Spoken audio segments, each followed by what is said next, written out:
இந்திய சினிமாவிலே ஒரு பௌத்தத்தை இன்டர்பிரட் பண்ண படம் தங்கலான் தான். ஸோ அந்த வகையில் it's very unique and Epic movie in Tamil cinema. So அந்த படத்தில் நானும் ஏதோ ஒரு வகையில் ரஞ்சித் அவர்களுக்கு உதவி செஞ்சுருக்கிறேன் அப்படின்னு நினைக்கும் பொழுதும், இந்த வெற்றியை உங்களோட பகிர்ந்துக்கணும்னு நினைக்கும் போதும் ரொம்ப மகிழ்ச்சியாக இருக்குது. வரலாற்று சம்மந்தமாக சில விஷயங்கள் படிச்சுட்டு இருக்கும்போது ஒரு விஷயம் படித்தேன், ரொம்ப சந்தோஷமாக இருந்தது. அது உங்களுக்கு இந்த இடத்துல நான் பதிவு பண்ணணும்னு நினைக்கிறேன். அது இந்த தங்க துகள்லாம் இருக்குல்ல, இந்த கற்கள்லாம் உடைச்சி அதை சின்ன சின்ன தூளாக்கி அதை ஒரு துணியில் கட்டி அது பாதரசத்தில் முக்கி அதை புழிஞ்செடுத்து அதை நெருப்பில் சுட்ட உடனே ஒரு தங்க வில்லை கிடைக்கும். அந்த தங்க வில்லையில் இருக்க வெள்ளியில் நீக்கிறது, இந்த உலோகத்தில் நீக்கிறதுல என்ன பண்ணுவாங்கன்னா, மறுபடியும் ஒரு அம்மிக்கல்ல நசுக்கி அது 2 சாண வரட்டிக்கு நடுவில் வச்சு அதை மறுபடியும் தட்டி எடுப்பாங்க. அது தட்டி எடுத்த உடனே அப்பதான் ஒரு சுத்தம். அதுல மறுபடியும் ஒரு உப்புக்கள்லாம் தூளாக்கி அதை தடவி கொஞ்சம் சில துளிகள் தண்ணீரை விட்டு தடவி மறுபடியும் அதை ஹீட் பண்ணும்போது தான் சுத்தமான தங்கம் கிடைக்கும். கிட்டத்தட்ட 96.6 தங்கம். அந்த தங்கத்துக்கு பெயர் படித்தேன், ஆப்பா ரஞ்சித். எனக்கு ரொம்ப ஆச்சரியமா இருந்தது. ஒரு சுத்த தங்கத்துக்கு பேர் ஆப்பா ரஞ்சித்னு இருந்தது. அது மாதிரி அதான் எனக்கு ரொம்ப ஆச்சரியமான விஷயம். அப்பா எப்படி பேர் வச்சாருன்னு தெரியல, எனக்கு ரொம்ப ஒரு பேர் ஆனந்தம் கொடுத்தது. ரொம்ப எனக்கு அது பெரிய சந்தோஷம். எனக்கு பர்சனலாக இந்த ஈவெண்ட் ஒரு 2 ஸ்பூன் அதிகமான ஒரு மகிழ்ச்சியை கொடுக்குறத நான் ஃபீல் பண்ணுறேன்னா, நான் சினிமாவுக்கு அறிமுகமாகி ஒரு ஹேட்ரிக் சக்ஸஸாக எனக்கு இந்த படம் இருக்குது. ஸோ ரொம்ப நன்றி. Sarpatta, blue star and Thangalaan success meet தொடர்ந்து ரொம்ப சந்தோஷமாக இருக்குது. என்ன சினிமாவில் அறிமுகப்படுத்திய இயக்குனர் பா ரஞ்சித் அவர்களுக்கு இந்த மேடையில் நான் நன்றி தெரிவித்துக் கொள்கிறேன். ரஞ்சித்தோட தொடர்ந்து நான் வேலை செய்யும் பொழுது நான் திரைக்கதை அவரோட சேர்ந்து தான் கற்றுக்கினேன். நான் ஒரு நாவலிஸ்ட் பேக்ரவுண்டில் இருந்து தான் வரேன். ஸோ திரைக்கதை எனக்கு அவர் தான் சார்பட்டாலேருந்தே சொல்லி கொடுத்தாரு. ஒரு படத்துலேயும் நான் ஏதாவது ஒன்று கற்றுக்கிறது அவ்வளோ டிஸ்கவரிங்காக இருக்கும். குறிப்பாக தங்கலானில் நான் ஒரு வேர்ஷன் எழுதும்போது எனக்கு இந்த தங்கலான் தன்னுடைய கிராமத்தில் கிணத்துக்காக பள்ளம் தோண்டும் போது ஒரு சின்ன புத்தர் சிலை கிடைக்கும் அப்படிங்கிற மாதிரி எழுதியிருந்தேன். அது அவர்கிட்ட சொல்லும்போது ரொம்ப சந்தோஷப்பட்டார். ஐடியாவே பயங்கர இன்ட்ரெஸ்டிங்காக இருக்குன்னு. ஆனால் அது அவர் மாற்றின விதம் தங்கலானுக்கு அந்த சிலை கிடைக்க வர அந்த சிலை காடையன் இருக்கும்போதே அந்த சிலை அங்கே இருக்கட்டும், தங்கலான் அந்த சிலையை கண்டுபிடிக்கட்டும் அப்படின்னு சொல்லும்போது ஒட்டுமொத்த கதையோட டைனாமிக்ஸே மாறிடுச்சு. அது அந்த படத்தோடைய மெட்டாஃபரிக்கெல்லாம் அது மாறிடுச்சு. ஒரு திரைக்கதைக்குள்ள ஒரு எலிமெண்ட்ஸை ஒரு ஆப்ஜெக்ட் எப்படி பயன்படுத்தணுங்கிறது ரஞ்சித் எப்போதுமே எனக்கு மாஸ்டர் தான். ஸோ திரும்ப நான் அவர்கிட்ட கற்றுக்க தான் விரும்புகிறேன். குறிப்பாக இந்த சார்பட்டா படத்தில் பார்த்தீங்கன்னா, நான் எழுதுறது மட்டும் இல்லாமல் அந்த படம் முழுக்க அவரோட நான் பணிபுரிஞ்சு வேலை செஞ்சேன். அந்த படம் கொடுத்த ஒரு அங்கீகாரம் தொடர்ந்து நிறைய படங்கள் வந்ததால் என்னால் இந்த படத்தில் அந்தளவுக்கு ஷூட்டிங் ஸ்பாட்டெல்லாம் வேலை செய்ய முடியாமல் போச்சு.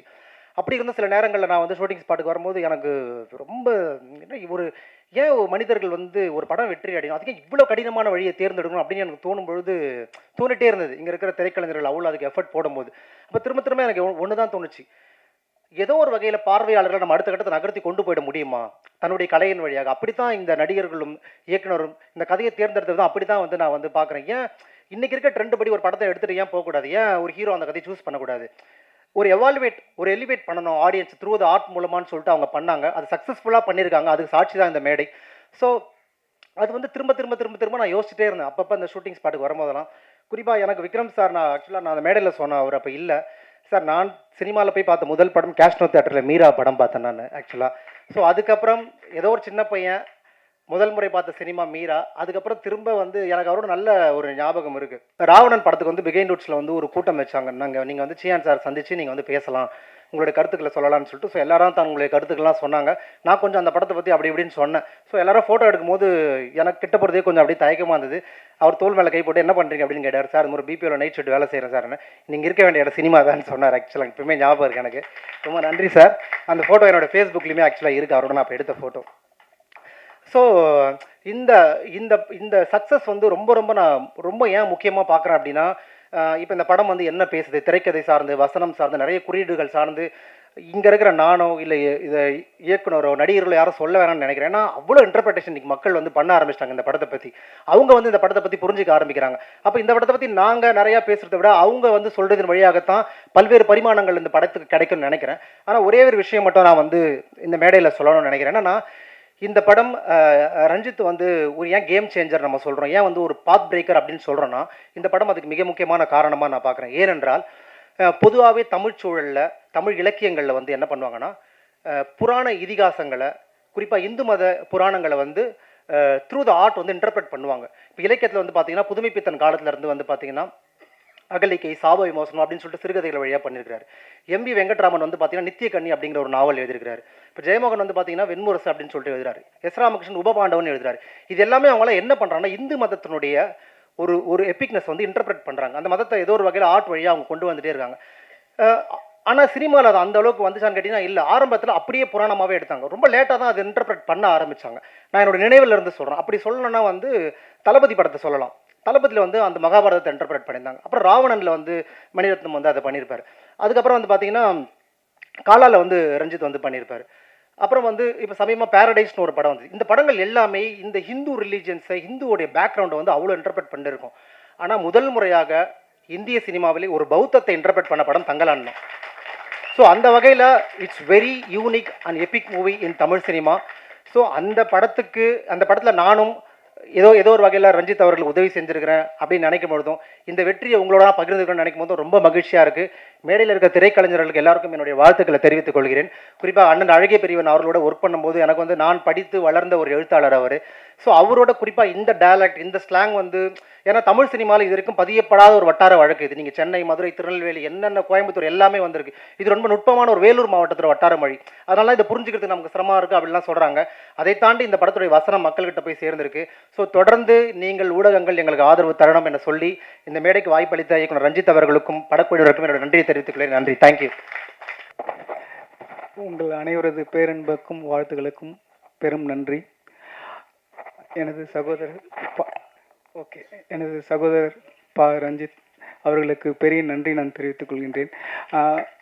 நான் இந்த மேடையில் நிற்கிறது முக்கியமான காரணம் அவர் ரஞ்சித் பிரதர் தான். ஒரு இயக்குனருக்கும் அப்பா அம்மா வச்ச பேரை வந்து மாற்றுறது வந்து இயக்குனரால் மட்டும்தான் முடியும். நான் கிட்டத்தட்ட ஒரு 2009 என்னோடய பயணத்தை ஆரம்பித்தேன் கலை இயக்குனராக. அப்போது வந்து அவள் பேர் தமிழரசி கலை இயக்குனர் இருந்தாங்க கொஞ்ச நாள். அப்புறம் மிருதன் கலை இயக்குனர் இருந்தாங்க, டிக்டிக் கலை இயக்குனர் இருந்தாங்க. இப்போ வந்து என் பேர் சொல்கிறத விட அது தங்கலான் கலை இயக்குனர்னு தான் சொல்கிறாங்க. அது மாதிரி எனது அப்பா அம்மா வச்ச பேரை மாற்றுறதுக்கு பெரிய உரிமை இயக்குனர்கள் தான் உண்டு. அந்த இயக்குனரான எனது சகோதரர் பா ரஞ்சித் அவர்களுக்கு எனது பெரிய நன்றியை தெரிவித்துக் கொள்கின்றேன். நான் அதான் வரலாற்று சம்மந்தமாக சில விஷயங்கள் படிச்சுட்டு இருக்கும்போது ஒரு விஷயம் படித்தேன். ரொம்ப சந்தோஷமாக இருந்தது. அது உங்களுக்கு இந்த இடத்துல நான் பதிவு பண்ணணும்னு நினைக்கிறேன். அது இந்த தங்க துகள்லாம் இருக்குல்ல, இந்த கற்கள்லாம் உடைச்சி அதை சின்ன சின்ன தூளாக்கி அதை ஒரு துணியில் கட்டி அதை பாதரசத்தில் முக்கி அதை புழிஞ்செடுத்து அது நெருப்பில் சுட்ட உடனே ஒரு தங்க வில்லை கிடைக்கும். அந்த தங்க வில்லையில் இருக்க வெள்ளியில் நீக்கிறது, இந்த உலோகத்தில் நீக்கிறதுல என்ன பண்ணுவாங்கன்னா மறுபடியும் ஒரு அம்மிக்கல்ல நசுக்கி அது 2 சாண வரட்டிக்கு நடுவில் வச்சு அதை வந்து மறுபடியும் தட்டி எடுப்பாங்க. அது தட்டி எடுத்தோடனே அப்போ தான் ஒரு சுத்தம். அதில் வந்து மறுபடியும் வந்து ஒரு உப்புக்கல்லாம் தூளாக்கி அதை தடவி கொஞ்சம் சில துளிகள் தண்ணீரை விட்டு தடவி மறுபடியும் அதை ஹீட் பண்ணும்போது தான் சுத்தமான தங்கம் கிடைக்கும். கிட்டத்தட்ட 96.6 தங்கம். அந்த தங்கத்துக்கு பெயர் படித்தேன் ஆப்பா ரஞ்சித். எனக்கு ரொம்ப ஆச்சரியமாக இருந்தது. ஒரு சுத்த தங்கத்துக்கு பேர் ஆப்பா ரஞ்சித்துன்னு இருந்தது. அது மாதிரி அதான் எனக்கு ரொம்ப ஆச்சரியமான விஷயம். அப்பா எப்படி பேர் வச்சாருன்னு தெரியல. எனக்கு ரொம்ப ஒரு பேர் ஆனந்தம் கொடுத்தது. ரொம்ப எனக்கு அது பெரிய சந்தோஷம். அப்புறம் இதில் இருக்க இந்த தங்கலான் வில்லேஜில் இருக்க அது பொருட்கள் முதல் அதில் இருக்க கற்கள் வரை, பனை ஓலைகள் வீடுகள் இருந்து பனை மரங்கள் வரை, புத்தனின் போதி மதம்பர்கள், பனை அடுக்குகள் வரை எல்லாமே பார்த்து பண்ணியிருந்தோம். ஒரு பனையாறு வீடுகள் இருக்குது, ஓட்டு வீடுகளாகட்டும், மாட்டு வண்டிகளாகட்டும், அதில் இருக்க தேராகட்டும் எல்லாம் பார்த்து பண்ணியிருந்தோம். அதில் புத்தன் தலையெடுக்கும் கிணறுகளாகட்டும், தங்கலான் எடுக்கும் கடைசி தங்க பாறையாகட்டும் அனைத்துமே செட்டாக தான் வடிவமைக்கப்பட்டிருந்தது. அவ்வளவு களம் இருக்கும் கதையை என்னை நம்பி எனக்கு கொடுத்த எனது இயக்குனருக்கு நான் மீண்டும் நான் நன்றியை தெரிவித்துக் கொள்கின்றேன். இதில் காடையனாகவும் தங்கலானாகவும் ஆரனாகவும் நாதமுனியாகவும் இன்னொரு கேரக்டர்லாம் வரல, இன்னும் 2 கேரக்டர் வரல, 6 கேரக்டராகவும் வாழ்ந்து ஒரு காலத்துக்கு அழைத்து சென்ற சியான் விக்ரம் சார்கள் அவர்களுக்கும் பசுபதி அண்ணன், பார்வதி மேம், மாளவிகா மேம் அனைவருக்கும் நன்றி. அப்புறம் எங்களது கிஷோர் பிரதர், எடிட்டர் செல்வ பிரதர், ஹரி பிரதர் மேம், அப்புறம் எங்களுக்கு பெருச்செல்வ பெருளவில் இதுக்கு பெரும் தொகை தேவைப்பட்டது. நாங்கள் என்ன சொன்னாலும் அதுக்கு எந்த விதமான அப்ஜெக்ஷனும் தெரிவிக்காமல் எங்களுக்கு பெரும் பொருள் உதவி தந்து, அதான் எங்கள் அம்மாவோட அடுப்படி தான் நான் அதில் வந்து உருவாக்கியிருந்தேன். நாங்கள் எங்கள் அம்மா சமைச்சாங்கல்ல, அந்த அடுப்படி தான் வந்து தங்கலானோட அடுப்படியாக இருக்கும். நான் பார்த்த வீதி தான் வந்து பண்ணையாரோட வீதியாக இருக்கும். அது எல்லாத்தையும் உருவாக்குறது நான் சந்தித்த விஷயத்தை அதை உருவாக்க பெரும் துணையாக இருந்த ஸ்டுடியோகிரி நிறுவனத்திற்கும் நீலம் நிறுவனத்திற்கும் பெரும் நன்றி. அப்புறம் எங்களை ஒளிப்பதிவாளர் கிஷோர் பிரதர், ஷாம் மாஸ்டர், அழகிய பெரியவன் அண்ணன், உமாதேவி சகோதரி, யாத்திரிகன் அண்ணா, அப்புறம் எங்கள் செந்தில் அண்ணா, விஎஃப்எக்ஸ் செந்தில் அண்ணா, ஏகா அண்ணா, சகோதரி அனிதா மேம், அப்புறம் எங்களோட பிரபா அவர்கள் அனைவருக்கும் நான் சொல்லியே ஆகணும். அப்புறம் என்னோட முதல் படம் அவர் பேர் தமிழரசோட முதல் படத்தை எனக்கு வாய்ப்பு கொடுத்த எனது தனஞ்சயன் சார், அவர் தான் எனக்கு முதல் படம் கொடுத்து எனக்கு வந்து அந்த பாரு இவருக்கு சொல்லுவாங்க பாரதி அண்ணனுக்கு மோதிர கையால் குட்டுப்படவங்க வந்து பயங்கரமாக வந்துடுவாங்க அப்படின்ட்டு, அது மாதிரி எனக்கு ஒரு பாரதி ராஜா சார் தான் வந்து தனஞ்சயன் சார். அவர் ஆரம்பித்த பயணம் இன்று வந்து 50வது படமாக வந்து எனக்கு வந்து திரையில் வந்திருக்கு. தங்கலான் வந்து நான் எந்த விதமும் கேட்கல. எனக்கு எஸ்எஸ் மூர்த்தி 50வது படம் எனக்கு போட்டு எனக்கு பெருமை அளித்த எனது சகோதரருக்கு மறுபடியும் நான் நன்றியை தெரிவிச்சுக்கிறேன். அப்புறம் என்னுடன் முக்கியமாக பயணித்த என்னோட உதவியாளர்கள் திராவிட், சிவா, சுகன்மயா, தீபா, பிரபா, சங்கர், அர்ஜுன், அலெக்ஸ் அனைவருக்கும் நன்றி. அப்புறம் என்னுடன் பயணித்த கார்பெண்டர். அதான் இது தங்கலானை நம்பி ஒரு பெரிய குழுவே கிளம்பும், தங்கம் எடுத்து தந்துடுவார், நம்ம வாழ்க்கையை மீட்டுருவார் அப்படின்ற மாதிரி. அது மாதிரி என்னை நம்பி தான் இவ்வளோ கிட்டத்தட்ட ஒரு 3000 தொழிலாளர்கள் எனக்கு பின்னாடி நான் பெரும் கோபம் கொண்டாலும் அது எதுவுமே பெருசாக கண்டுக்காமல் என்னோட பேரன்பையும் ஏற்றுக்கிட்டு என்னோட பெருங்கோபையும் ஏற்றுக்கிட்ட என்னுடன் பயணித்த அனைவருக்கும் எனது பெரிய நன்றியை தெரிவித்துக் கொள்கின்றேன். நன்றி.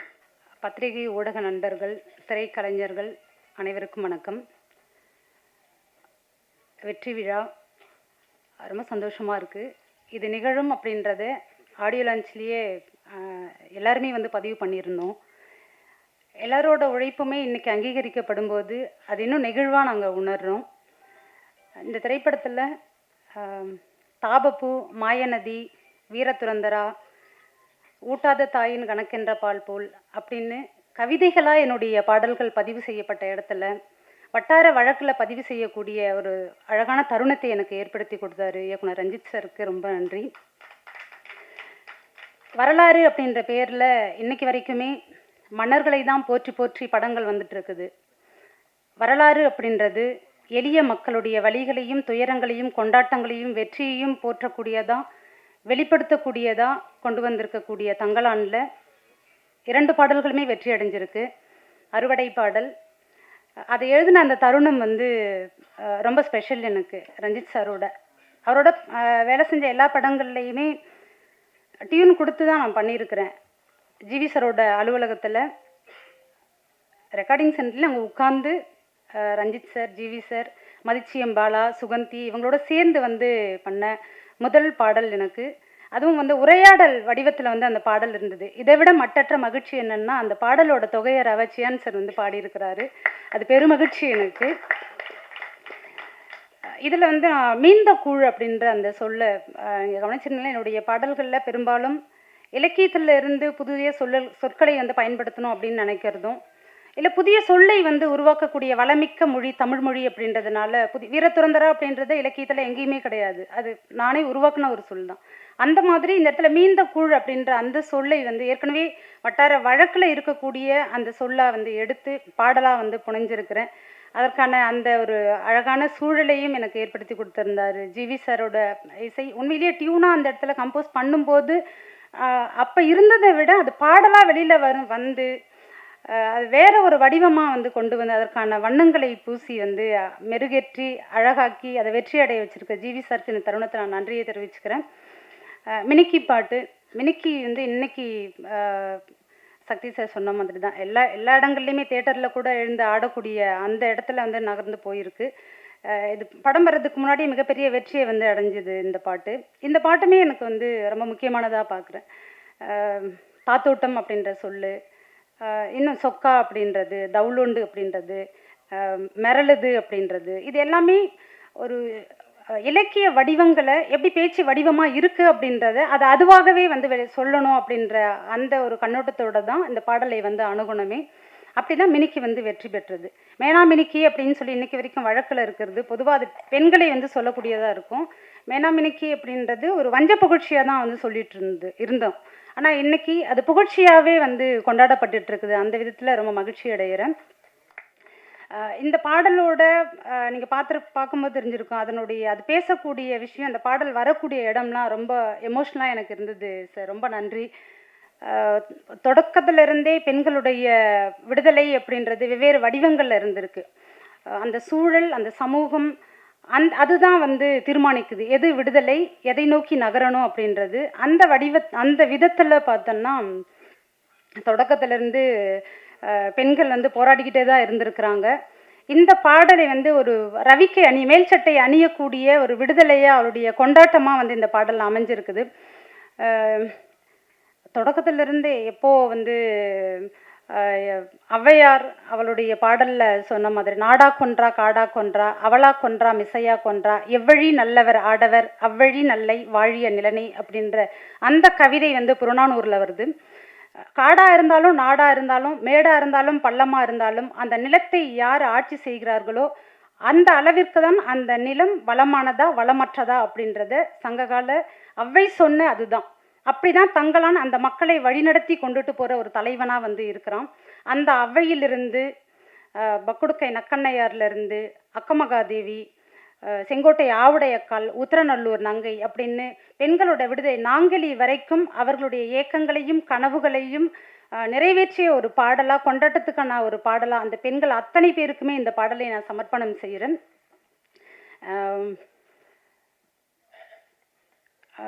எப்பவும் மாதிரி தான் ஒரு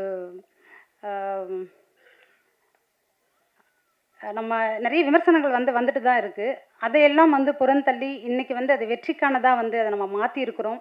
புரியல அப்படின்னு தாத்தோட்டமாக இருக்கட்டும், தமிழ் பிரபா சொன்ன மாதிரி தான் குறியீடுகளாலும் படிமங்களாகவும் இது நிறைஞ்சிருக்கும் போது புரியல அப்படின்றதுனால அதை நம்ம புறந்தள்ள முடியாது. சங்க இலக்கியங்களை நம்ம எடுத்து படிக்கும்போதும் சரி, திருக்குறளை எடுத்து படிக்கும்போதும் சரி, அது நம்ம இன்றைக்கி புரியாது தான். ஆனால் புரியல அப்படின்றதுனால அது முழுமையற்றது அப்படின்னு சொல்லியோ அது இல்லை அப்படின்னு சொல்லியோ நம்மளால் சொல்ல முடியாது. அந்த விதத்தில் இன்றைக்கி வெற்றிக்குரியதாக தங்களை மாற்றி இருக்கக்கூடிய அத்தனை குழுவினருக்கும் அத்தனை பேருக்குமே மிகப்பெரிய நன்றியை தெரிவிச்சுக்க. நன்றி, வணக்கம். பங்காளி அரங்கத்தில் இருக்கக்கூடிய எல்லா பங்காளிகளுக்கும் என்னுடைய வணக்கம். பங்காளிகள்னா சகோதரர்கள் தான். சித்தப்பா, பெரியப்பா, அண்ணன், தம்பி எல்லாத்தையும் நம்ம பங்காளின்னு தான் சொல்லுவோம். அதில் ஊடக பங்காளிகளுக்கும் இங்கே வந்திருக்க எல்லா பங்காளிகளுக்கும் என்னுடைய வணக்கம். கவிதையில் பங்காளின்னு ஒரு வார்த்தை எழுதி இலக்கிய உலகத்தில் பிரபலப்படுத்தினேன். அதை இன்றைக்கி உலகம் முழுக்க பிரபலப்படுத்தியிருக்கிறாரு ஜெயன் சார் அவருடைய குரலால். அந்த கவிதையை தன்னுடைய படத்தில் வச்சு இன்றைக்கி ஒரு உலக கவிதையாக வேட்டுவத்தை மாற்றிருக்கக்கூடிய நண்பர் என்னுடைய தோழர் இயக்குனர் ரஞ்சித் அவர்களுக்கு என்னுடைய நன்றி. எங்கேயோ கவிதை இட்டு இருந்த என்ன சினிமாவில் பாடல் எழுத முடியும், வசன கவிதை எழுத முடியும் அப்படின்னு நம்பி கொண்டு சேர்த்து அதை வெற்றியும் அடைய வச்சிருக்கிறாரு. எனக்கு அந்த வெற்றியை சேர்த்து பகிர்ந்தளிச்சிருக்கிறாரு இயக்குனர் அவர்களுக்கு என்னுடைய நன்றியை நான் எப்போதும் தெரிவிச்சுக்கிறேன். சேன் சாருடைய அந்த ஒரு 2 வரி இருக்குது பாருங்க, நான் ஆக்சுவலாக ஆடியோ லான்ச்சிலே பாடணும்னு நினச்சேன். பாடலாம். வேதனை சொல்லிடும் ராகத்திலே வேகுதே என் மனம் மோகத்திலே. இந்த அந்த அந்த இடத்துல அவர் ஒரு மாதிரி பண்ணுவார். அந்த உடல் மொழிக்கு நான் அடிமை. அப்போலேருந்து அவர் நான் ரொம்ப ரசித்து பார்ப்பேன். தங்கலாம் இல்லை, அந்த வசன கவிதையை பேசும்போதெல்லாம் பயங்கரமாக இருந்துச்சு அவர் பார்க்குறதுக்கு. இது எனக்கு கவிதையை வாசிக்கிறதுனே பிறந்த ஒரு மாதிரி. உண்மையிலே ரொம்ப இந்த இதுக்கு நான் என்னோட ரஞ்சித்துக்கு தான் நன்றி சொல்லிக்கிறேன். ஏன்னா ஒரு என்ன சொல்கிறது, இந்த வெளிச்சத்தில் நிப்பாட்டி அழகு பார்க்குறவங்களுக்கு என்னுடைய நன்றி நான் வாழ்நாள் முழுக்க தெரிவிக்கிறேன். இந்த படத்தை வெற்றி படமாக்கிய மக்களுக்கும் வெற்றி படமாகிறதுக்கு எல்லா வகையிலுமே துணை புரிஞ்சிட்டு இருக்கிற ஊடக நண்பர்களுக்கும் இந்த நேரத்தில் என்னுடைய நன்றி தெரிவிச்சுக்கிறேன். ஒரு வரலாறு, தொன்மம், மாய யதார்த்தம் இப்படி எல்லாத்தையும் ஒன்றா சேர்த்து ஒரு பிரம்மாண்டமான ஒரு என்ன சொல்கிறது, ஒரு உண்மையான படத்தை இந்த உலகத்துக்கு கொடுக்க முடியும் அப்படின்னு அந்த படத்தின் மூலமாக நாங்கள் நிரூபிச்சிருக்கிறோம். அதில் என்னுடைய பங்களிப்பும் இருக்குங்கிறது எனக்கு பெரிய மகிழ்ச்சியாக இருக்குது. இந்த மகிழ்ச்சி அளித்த எல்லாருக்கும் என்னுடைய நன்றி, அன்பு.